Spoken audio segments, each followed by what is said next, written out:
გურჯაანის მუნიციპალიტეტში სოფლის პროგრამის ფარგლებში ტენდერი ორშაბათს 27 ივლისს გამოცხადდება. სამუშაოები კი ორ კვირაში დაიწყება.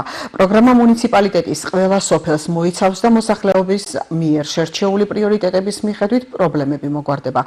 პროექტების ფარგლებში მოეწყობა სკვერები და დასასვენებელი სივრცეები.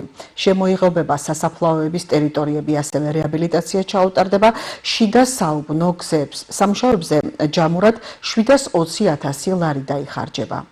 სოფლის პროგრამით გურჯაანის მუნიციპალიტეტში გათვალისწინებულია 520,000 ლარი, რომელიც გამოყოფილია ცენტრალური ბიუჯეტიდან, ამას დავუმატეთ ჩვენ 200,000 ლარი ადგილობრივი ბიუჯეტიდან და ჯამში 720,000 ლარს მოიცავს სოფლის პროგრამა.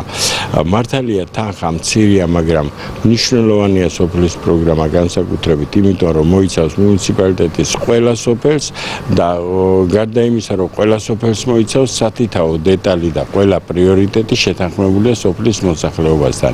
აქ სპეციალური ეტაპები, რომლებიც გავიარეთ უკვე, არის სოფლის შეხვედრები, პრიორიტეტების დადგენა და ასე შემდეგ და მივედით უკვე ბოლო ეტაპამდე. ორშაბათს და სამშაბათს სრულად აიტვირთება სოფლის პროგრამის უკვე სამუშაოების ტენდერები.